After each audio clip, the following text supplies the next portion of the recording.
God's Word Express. Welcome to the Deep Dive. Today, we're really going to dig into some fascinating source material about what's called the glory of God. Now, right off the bat, these sources challenge a pretty common idea, don't they? That, because God is everywhere, his glory must be too. Yeah, exactly. That's a huge misunderstanding according to this material. God is omnipresent, sure. His spirit, his awareness, it's everywhere. But the glory, that's presented as something else entirely, a separate subject. And crucially, it's not everywhere. Okay, that changes things quite a bit. So if God's always present, but the glory is, well, special, intermittent, we need to pin down what that means. Absolutely. And the best place to start is the original language. In the Old Covenant, the Hebrew word is kabod. Kabod. Okay. And here's the first really interesting insight from the sources. Kabod literally translates to heavy or weighty. Heavy, not just like bright or powerful. Oh, specifically heavy. So we're not just talking about some abstract feeling. It's described as something substantial, something localized that actually has, well, weight, mass even. Wow, okay. Weighty. So if this glory, this kabod, isn't everywhere, where does it show up? And when? It sounds very selective. Highly selective. That's exactly the point the sources make. It's only present in some places and only in some times. It's not just, ambient. It's framed as a specific personal visit, geographically contained. Can you give us an example from the texts? Where did it appear and how, defined was the boundary? Mount Sinai is the classic example. When the glory was there, the sources say it was only on the summit. Just the top. Just the very top. Not down at the base where everyone else was. Yeah. Moses had to actually go up and into this thick cloud at the peak.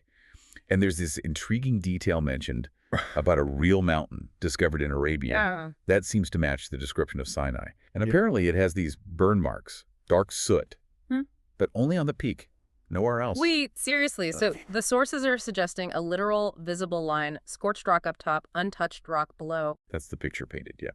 The manifestation was described as a consuming fire, but so dense, so contained, its physical effects were limited to that specific spot. Huh. A fiery dome, almost, on this huge mountain. Exactly. Very defined boundary. And what about the timing? Even when it was there, was it constant? No, the timing was specific, too. Again, Sinai, the cloud covered the mountain for 6 days, just cloud. Okay.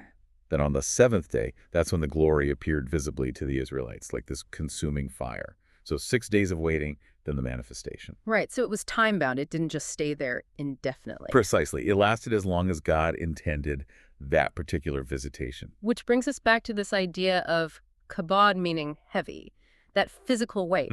If it's dense enough to scorch rock, what does that mean for people? Well, this is where it gets really intense. The sources say it can be so physically overpowering that people literally cannot stand up in its presence. Yeah. There's the example of the priests after the temple was filled with the glory cloud. It says they could not stand to serve. The Hebrew word used, amad, it means to stand up, to rise. They couldn't even manage to get to their feet to do their duties because the presence was so thick, so heavy. That's incredible. It's not just awe, then. It's a physical force. We think of spiritual presence as, light, ethereal. Right. But this sounds more like being caught in extreme turbulence. The sources used that analogy, didn't they? A plane in a dense storm cloud? Exactly that analogy. The physical mass of the cloud is so real, it buffets the plane. The glory seems described as this condensed spiritual mass that literally has physical impact. It can push people down. Even Moses couldn't always enter. Right. There's an instance mentioned where Moses couldn't enter the tent of meeting because the cloud, the glory, it was just too dense. Okay. So this isn't just about feeling uplifted. It's a tangible, powerful force, demands respect. Yeah. Maybe even preparation. Absolutely. Extreme preparation and reverence. So let's shift gears a bit. If this presence is so weighty, so impactful, what's the purpose? What does that weight do for us? Is there a benefit to this heaviness? The sources frame it as a personal visit from God, but for a specific purpose, like a business trip. A business trip. Yeah, the analogy uses like a father visiting his child. He doesn't just pop by for no reason. He comes maybe bringing things, maybe to deal with something specific. He has business. Nispan is the term used in the source. So when the glory visits, God comes ready to deal with necessary things in your life, maybe dishonesty, stinginess, certain habits, if, and this is key, if you cooperate. That puts a whole different spin on it. It's not passive reception, it's like an active interaction. So given kabod means heavy, what specific benefits does this weight bring? Well, the first big one is protection in warfare. Makes sense, right? Heavy means armor, weaponry. Ah, okay, heavy armor. Exactly. The sources liken kabod to heavy armor for spiritual battles. It's your ultimate defense. Psalm 3 talks about the glory being a shield surrounding you. God's described as the King of glory, mighty in war. So if you take refuge in that weighty presence, the idea is God fights for you. How does that heavy armor apply day to day? Does it guard against everything? Well, it specifically mentions guarding the rear. Isaiah talks about the glory being your rear guard. Yeah, rear guard, like protection from sneak attacks. Exactly. The things you don't see coming. Hidden dangers. Yeah. The classic example is in Exodus, when the pillar of cloud, the glory, actually moved. Moved where? It went from leading the Israelites to positioning itself behind them, between them and the Egyptian army chasing them. It literally covered their backs. Wow. Okay. So external protection. What about internal stuff, like bad habits, addictions, those kinds of struggles? That's the next benefit. Deliverance and freedom. The presence itself, sometimes called the finger of God, is what drives out darkness and breaks chains. The glory targets specific bondages. The sources mention things like sexual issues, talking too much, addiction. The sheer density, the weight of the presence, is basically incompatible with those things. Like it just pushes them out. Or breaks them apart. Nah. Think about Samson. The sources highlight when the glory came on him, the ropes binding him just disintegrated. Poof. Like flax touched by fire. So the power of the presence just shatters the bondage. That's the idea. The chains burst because the presence is too strong for them. And the final big purpose seems to be preparation. Yeah, purification. That's really central. Yeah. The fire, the weight, it's meant to cleanse, to burn away the impurities, the chaff, as the sources call it, refining you for a closer relationship, for what God wants to do next. Okay, but here's the crucial flip side, isn't it? This glory, because it's so powerful, it's also dangerous, conditional. Fiercely conditional. That's a perfect way to put it. The source is very clear. This presence demands respect, and there are rules for maintaining it. What's the main requirement then? It boils down to obedience and honor. The glory won't stick around if there's dishonesty, lying, gossip, cheating in business, holding back wages. Practical things. Yes. And also dishonor towards God. Things like chronic lateness for worship, a lack of commitment, basically contempt. Contempt is a strong word. It is. And the standard for purity in the presence is incredibly high. Think about the old temple practices. The high priest. Oh yeah, the bells and the rope. Exactly. Bells on his robe so they could hear him moving, and a rope tied to his ankle. Why? Because if he sinned, if he showed any irreverence in the Holy of Holies, the sheer intensity of the kabod could kill him instantly. And they'd have to drag him out with the rope. Right.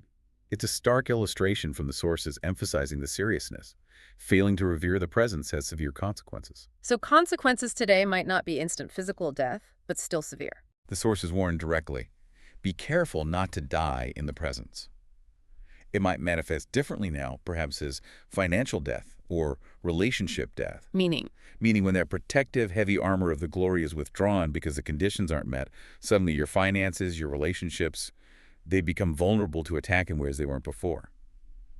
The protection is gone. So inviting it requires obedience, and what else? Sacrifice. It seems to be a two-part path. First, obedience and acceptable sacrifice. Follow the commands, do what's right. The second, a willing sacrifice. The sources say the fire, the glory, needs fuel. It won't descend if there's nothing for it to consume. Fuel like? Like giving up something you hold dear but which you know displeases God. Yeah. An attitude, a relationship, a habit. King Solomon's huge sacrifice and prayer is given as an example. That's what brought the fire down on the temple. You have to offer something up. And if that obedience, that willingness to sacrifice, fades, then the glory can leave. Yeah. It can be taken away, removed, not just from a person, but even from a whole nation. Is there a term for that? Yes, Ikabod. It's used in 1 Samuel, and it literally means the glory has departed from Israel. Wow. And the reason it departs? Consistent, conscious disregard for the conditions. Wickedness, disrespect. The story of Samson comes up again here. Because he kept breaking the rules. Repeatedly. The sources list multiple violations. He kept pushing the boundaries, showing contempt for his calling, and eventually the protection was lifted.